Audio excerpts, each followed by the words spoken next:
नमस्कार दोस्तों, आप सभी का बहुत बहुत स्वागत है हमारे यूट्यूब चैनल पे। दोस्तों, रेलवे की तरफ से बहुत बड़ी वैकेंसी आया है। जी हाँ दोस्तों, रेलवे की तरफ से एक्ट अप्रेंटिसशिप पोस्ट के लिए यहाँ पे जारी किया है वैकेंसी। टोटल 5000 प्लस वैकेंसी आया है। तो इस वीडियो में हम आपको पूरा डिटेल से बताएंगे जो भी यहाँ पे नोटिफिकेशन जारी किया है वेस्टर्न रेलवे की तरफ से। सो वीडियो में आगे बढ़ने से पहले आपसे रिक्वेस्ट है, अभी तक आपने हमारे चैनल को सब्सक्राइब नहीं किया है तो चैनल को सब्सक्राइब कर लीजिए, साथ ही साथ बेल नोटिफिकेशन को भी ऑन कर लीजिए कि मैं जैसे ही नया वीडियो अपलोड करूंगा उसका नोटिफिकेशन आपको तुरंत मिल जाएगा। साथ ही साथ दोस्तों, मैं डिस्क्रिप्शन पे हमारे टेलीग्राम चैनल का लिंक दे दिया हूँ, वहाँ से जाकर आप टेलीग्राम चैनल ज्वाइन कर लीजिए। टेलीग्राम चैनल पे आपको डेली के डेली बेसिस पे गवर्नमेंट जॉब रिलेटेड अपडेट मिलता रहेगा। दोस्तों चलिए वीडियो में आगे बढ़ते हैं। जैसे कि आप देख सकते हैं, मैं अभी railway recruitment cell western railway के ऑफिशियल वेबसाइट में हूँ। जैसे आप इस वेबसाइट में जाएंगे तो आपको यहाँ पे दिखाई देगा notification for engagement of apprenticeship for the year 25-26। जैसे आप यहाँ पे क्लिक कीजिएगा तो आपके सामने यहाँ पे आप दिखाई देगा क्लिक है टू व्यू और डाउनलोड द नोटिफिकेशन। जैसे आप इस लिंक पे क्लिक कीजिएगा आपके सामने एक ऐसा पीडीएफ जो है यहाँ पे ऑटोमेटिकली डाउनलोड हो जाएगा। आप यहाँ पे देख सकते हैं government of India, ministry of railway, railway recruitment, western railway, railway recruitment cell, parcel depot, Ali Bhai, Premji road, Grant road, east Mumbai 400007। Engagement of apprentice, notification number RRCWR04/2025, apprentice dated 18/2/2026। यहाँ पे आप देख सकते हैं ऑनलाइन जो एप्लीकेशन है उसका ओपनिंग डेट आप यहाँ पे देख सकते हैं 21/2/2026 से आप सुबह 11 बजे से आपका ऑनलाइन अप्लाई शुरू हो जाएगा। लास्ट यहाँ पे 23 मार्च 2026 को रखा गया, यानी कि 23 मार्च 2026 तक जो है आप इस फॉर्म का अप्लाई कर सकते हो। नेक्स्ट अगर हम बात करें, यहाँ पे आप देख सकते हैं eligibility condition, age criteria as on 23/3/2026 जो है यहाँ पे applicant must have completed 15 years of age and must not have attained 24 years of age as on 23/3/2026। यानी कि आपका मिनिमम एज जो है वो आपका 15 साल होना चाहिए और मैक्सिमम 24 ईयर्स यानी कि 24 साल एज ऑन 23/3/2026 के हिसाब से 23 मार्च 2026 के हिसाब से आपका मैक्सिमम एज 24 साल होना चाहिए। उससे ज़्यादा होगा तो आप अप्लाई नहीं कर पाएंगे। मिनिमम आपका 15 साल रखा गया है। SC/ST कैंडिडेट के लिए 5 साल की एज में छूट दी गई है, OBC कैंडिडेट के लिए 3 साल में और PWBD कैंडिडेट के लिए यहाँ पे 10 साल की एज में छूट मिला है। एक सर्विसमैन के लिए यहाँ पे the upper age limit is relax by the additional 10 years for ex serviceman plus the length of the military service rendered and an additional 3 years provided they have completed a minimum of 6 month continuous service in the defense force। तो यहाँ पे 10 साल plus 3 साल extra दी गई है अगर आपने minimum 6 महीना काम किया continuously in the defence force में। नेक्स्ट अगर हम बात करें यहाँ पे जो आपका डेट आप देख सकते हैं, यहाँ पे आप जो यूआर कैंडिडेट के लिए यहाँ पे डेट ऑफ बर्थ दी गई है 24/3/2002 से लेके 23 मार्च 2011 के बीच में अगर आपका डेट ऑफ बर्थ है तभी जो है आप इस फॉर्म का अप्लाई कर सकते हैं, ठीक है।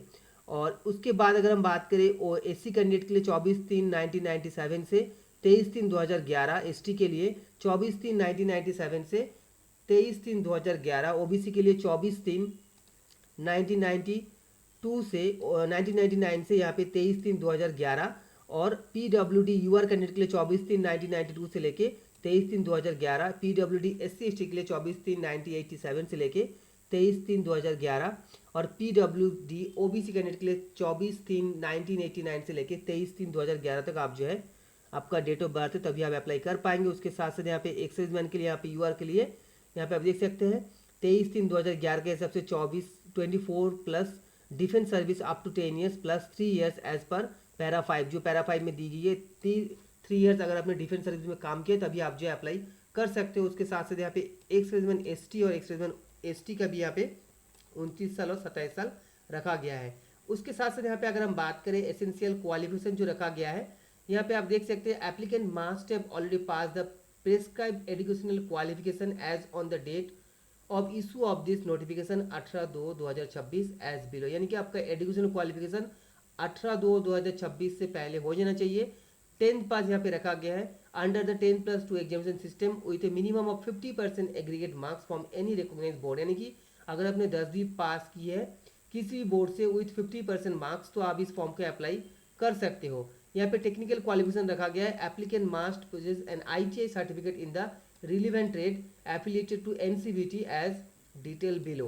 तो यहाँ पे कौन सा ट्रेड के लिए बताया गया है, फीटर है, वेल्डर है, टर्नर है, मशीनिस्ट है, उसके बाद मशीनिस्ट के बाद यहाँ पे और भी है, यहाँ पे आप देख सकते हैं कारपेंटर भी है, पेंटर भी है, डीजल मैकेनिक्स है, मैकेनिक्स मोटर व्हीकल है, programming and system administration assistant, उसके बाद electrician, then electronics mechanics, wireman, mechanics refrigeration and AC, उसके बाद pipe fitter, plumber, draftman, stenographer, forger and heat treater, then machinist, grinder. इन सभी के लिए यानी कि टोटल 19 ITI ट्रेड में से किसी भी ट्रेड पे अगर अपने ITI सर्टिफिकेट है आपके पास तभी आप जो है अप्लाई कर सकते हो। नेक्स्ट अगर हम बात करें यहाँ पे आपको यहाँ पे बताया गया है एप्लीकेंट हुज SSC और ITI result are awaited as of the date of this notification are not eligible, यानी कि आपके पास अभी तक रिजल्ट नहीं आया तो आप इस पे अप्लाई नहीं कर सकते। Applicant who have failed in ITI should not apply, जिनने ITI में फेल हो गया वो भी अप्लाई नहीं कर सकते। इन सच applicant is inadvertently engaged, their apprenticeship will be terminated immediately without any further notice। ठीक है, उसके बाद engineering graduate and diploma holder are not eligible, यानी कि अगर आपने इंजीनियरिंग ग्रेजुएट की या तो फिर डिप्लोमा है आपके पास, आप इसके लिए अप्लाई नहीं कर सकते हैं। As they fall under separate apprenticeship scheme, तो आप जो है दूसरा अप्रेंटिस स्कीम के लिए एलिजिबल है, बट इसमें जो है अप्लाई नहीं कर सकते। केवल ITI डिग्री है तो तभी आप यहाँ पे अप्लाई कर पाएंगे। नेक्स्ट अगर हम बात करें यहाँ पे जो इंपॉर्टेंट बात है, यहाँ पे reservation for economically weaker section के लिए यहाँ पे बताया गया है, आप चेक कर सकते हो। पेमेंट आपको देना पड़ेगा, 100 रुपये आपको देना पड़ेगा, नॉन रिफंडेबल है। द एप्लीकेशन फीस आप यहाँ पे देख सकते हैं 100 रुपये आपको देना पड़ेगा, और कोई भी फीस यहाँ पे देनी नहीं पड़ेगा। आपका SC ST PWD और वोमेन कैंडिडेट के लिए कोई भी पेमेंट नहीं करना पड़ेगा, पेमेंट आपको ऑनलाइन करना पड़ेगा। ठीक है, आप डेबिट कार्ड, क्रेडिट कार्ड या तो फिर UPI या तो फिर नेट बैंकिंग के थ्रू आप जो है पेमेंट कर सकते हो। www.rrcwr.com के ऑफिशियल वेबसाइट में जाके आपको अप्लाई करना पड़ेगा। ठीक है, उसके बाद यहाँ पे आप देख सकते हैं मैक्सिमम जो प्रिमिसिबल डिसेबिलिटी है कौन सा ट्रेड के लिए क्या क्या यहाँ पे बताया गया, आप जाके यहाँ पे चेक कर सकते हो। जो मेडिकल स्टैंडर्ड यहाँ पे बता दिया गया है। उसके बाद यहाँ पे बात करें हम जो मोड ऑफ सिलेक्शन है, the selection is eligible applicant of training under the apprenticeship act 1961 will be based on merit, यानी कि मेरिट के बेसिस पे यहाँ पे भर्ती होगा, कोई भी एग्जाम इंटरव्यू यहाँ पे कुछ भी नहीं होगा। ठीक है, यहाँ पे क्लियरली मेंशन कर दिया है the act will be based on the merit list which shall be prescribed by taking the average of the percentage of marks obtained in both matriculation with minimum 50% aggregate marks and the ITI examination with equal weightage given both, यानी कि आपका 10वीं में जो भी marks आया है और आपका ITI में जो भी मार्क्स आया है दोनों को जो है 50-50 करके जो भी आपका मार्क्स होगा उसी के हिसाब से आपका जो है यहाँ पे भर्ती होगा। नेक्स्ट यहाँ पे कैलकुलेट कैसे मार्क्स किया जाएगा वो भी यहाँ पे बताया गया, आप जाके चेक कर सकते हो। यहाँ पे मोड ऑफ एप्लीकेशन आपको मैं बता दिया हूँ, ऑनलाइन आपको अप्लाई करना पड़ेगा।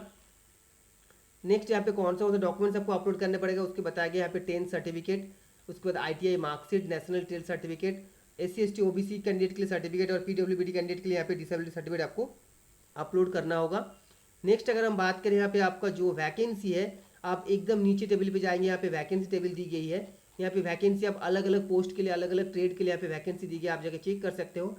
यहाँ पे अगर हम बात करें टोटल वैकेंसी आप देख सकते हैं 5349 वैकेंसी यहाँ पे टोटल वैकेंसी है। अलग अलग ट्रेड के लिए अलग अलग वैकेंसी यहाँ पे आप जाके चेक कर सकते हो। आप जिस ट्रेड के लिए अप्लाई कीजिएगा उस ट्रेड का वैकेंसी यहाँ पे जाके आप चेक कर सकते हो। यहाँ पे अलग अलग ट्रेड के लिए अभी वैकेंसी यहाँ पे जैसे कि फिटर की 1614 वैकेंसी है, इलेक्ट्रीशियन का 1217 वैकेंसी है, वेल्डर का 532 वैकेंसी है। उसके बाद इलेक्ट्रॉनिक्स मैकेनिक्स का यहाँ पे 280 वैकेंसी है।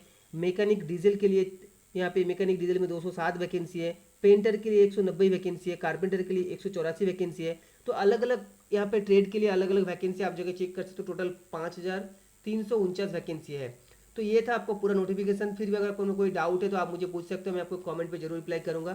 साथ ही साथ वीडियो अच्छी लगे वीडियो को लाइक और शेयर जरूर कर दीजिएगा। और अगर आप पहली बार चैनल पे विजिट कर रहे हो तो चैनल को सब्सक्राइब करके बेल नोटिफिकेशन को भी ऑन कर लीजिए, ऐसे ही गवर्नमेंट जॉब रिलेटेड पल पल के अपडेट सबसे पहले देखने के लिए।